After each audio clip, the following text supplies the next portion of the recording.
Kondisi lapangan Stadion Jakarta International Stadium, JIS, menjadi sorotan pada laga pekan pertama Liga 1 2024 hingga 2025 antara Persija Jakarta melawan Barito Putra, Sabtu, 11 Agustus 2024, malam waktu Indonesia Barat. Pada laga yang berkesudahan 3-0 untuk kemenangan Persija Jakarta tersebut, kondisi lapangan Stadion JIS tampak tidak terlalu baik. Sisi lapangan bagian kanan atau arah tribun selatan terlihat memiliki komposisi rumput yang tidak merata. Terlihat beberapa bagian lapangan memiliki warna hitam dengan pola tertentu yang menandakan tak ratanya rumput Stadion JIS. Kondisi lapangan terlihat semakin buruk saat hendak memasuki area kotak penalti, karena nampak tidak rata beberapa bagian menghitam. Berbanding terbalik jika melihat kualitas lapangan di sisi lapangan sebelah kiri atau tribun utara Stadion JIS. Area di lapangan sebelah kiri terlihat lebih mulus tanpa adanya bintik-bintik hitam pada bagian rumputnya. Kurang bagusnya kondisi rumput JIS saat pertandingan Persija melawan Barito Putra turut dikomentari oleh sejumlah netizen di media sosial. Mereka menyesalkan bahwa stadion sebagus dan semegah JIS tidak memiliki kualitas lapangan yang sama baiknya. Kekurangan JIS, rumput. Busuk bener, tulis akun X2 Line Squad. Stadion JIS itu bagus banget, udah standar Eropa, mewah lagi. Tapi sayang banget rumput lapangannya jelek terus buruk, rumputnya gak sebagus kayak di Stadion Sijalak Harupat Bandung, Stadion Manahan Solo, Stadion Gelora Bung Tomo Surabaya, Stadion Kapten Iwayan Dipta Bali, tulis akun XFikri Fauzian 17. Laga Persija versus Barito di JIS sukses buat mata kita JD- dengan kondisi rumput yang memprihatinkan, pemain jadi susah kontrol bola dan pertandingan jadi TDJ menarik di siaran live, rumput dan Stadion JIS sesungguhnya BLM layak pakai untuk ajang besar, tulis akun XJ Buniman. Sementara itu, Persija membuka Liga 1 2024 hingga 2025 dengan raihan positif usai membungkam Barito Putra dengan skor 3-0. Gol kemenangan Macan Kemayoran diciptakan oleh Gustavo Almeida pada menit ke-11, 71, dan 82.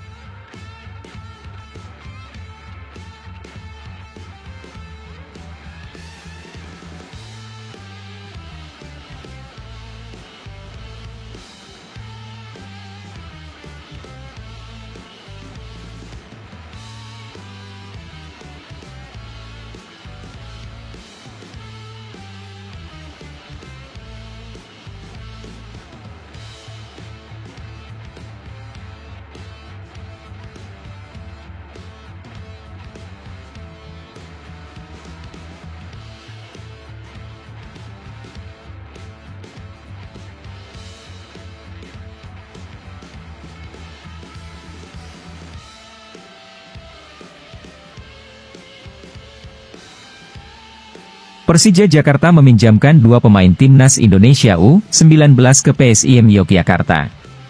Vigo Dennis dan Aryansyah Abdul Manan, dua pemain itu. Kabar mengenai peminjaman dua pemain yang baru saja mengantar Indonesia juara Piala AFF U19 2024 itu disiarkan oleh situs resmi Laskar Mataram. Di Liga 2, memang ada kewajiban untuk mempunyai pemain U21 di dalam skuad. Pastinya kami senang bisa meminjam Aryansyah dan Vigo Dennis dari Persija Jakarta, untuk kuota U21. Aryansyah dan Vigo Dennis juga merupakan pilar penting suksesnya tim nasional saat menjuarai Asian Boys U19 Championship. Selain itu, menurut kami, kedua pemain ini sudah siap, baik secara teknis dan mental. Kami juga berharap, kedua pemain muda ini dapat membantu tim, kata Diaradzi Aufataruna, manajer PSIM, di situs klub asal kota Gudeg itu. Di awal musim ini, Persija sudah melepas beberapa pemain. Alfrianto Niko dipinjamkan ke Dewa United, ada juga Tony Sucipto yang merapat ke Persela Lamongan usai kontraknya habis. Di posisi sayap, Persija mempunyai stok yang melimpah. Rico Simanjuntak, Zahabi Goli, hingga Witan Sulaiman yang bisa menjadi opsi bagi Carlos Pena. Pada pertandingan pertama Liga 1 2024-2025, Persija memetik kemenangan meyakinkan. Macan Kemayoran memetik kemenangan dengan skor 3-0 saat berhadapan dengan Barito Putra. Gustavo Almeida mengemas hat-trick dalam pertandingan itu.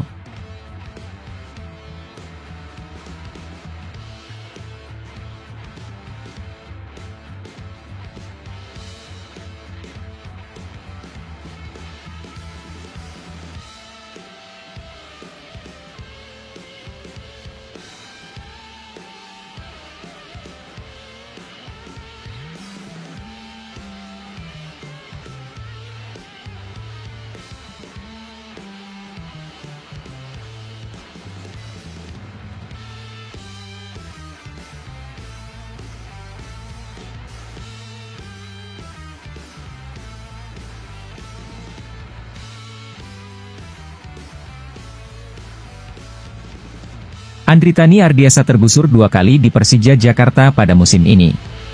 Pertama dari jabatan kapten, kedua dari status nomor 1. Era panjang Andritani Ardiasa di bawah Mister Persija Jakarta tampak menemui senjakala. Kiper kelahiran 26 Desember 1991 itu sudah menjadi kiper utama Macan Kemayoran selama lebih dari 1 dekade. Laman Transfermarkt menyebut sosok berjuluk Bagol itu tampil dalam 243 pertandingan. Pengabdian Andritani di Persija layak disejajarkan dengan David De Gea di Manchester United, Samir Handanovic di Inter Milan, hingga Iker Casillas di Real Madrid. Pada musim ini, The Jackmania harus terbiasa menyaksikan sosok berbeda di bawah Mister. Andritani kemungkinan besar akan turun jabatan sebagai kiper nomor 2. Pangkalnya adalah kedatangan kiper asal Brasil, Carlos Eduardo, menjelang pekan pertama Liga 1 2024-25. Persija merilis perekrutan Carlos Eduardo pada Sabtu, 10 Agustus 2024, hari yang sama dengan partai versus Barito Putra. Sebagai pemain yang berpengalaman merumput di kasta tertinggi Liga Brasil, sulit membayangkan Eduardo hanya akan ditaruh di bench. Andritani masih akan menjadi starter malam ini, tetapi Eduardo akan menggantikannya pekan depan. Itu adalah kabar buruk kedua bagi mantan pelapis Kurnia Mega itu. Sedari pramusim, pihak klub sudah melepas jabatan kapten dari lengan putra asli Jakarta itu. Andritani selama ini menjadi sosok vokal di bawah Mister, kerap memarahi rekannya yang di bawah standar.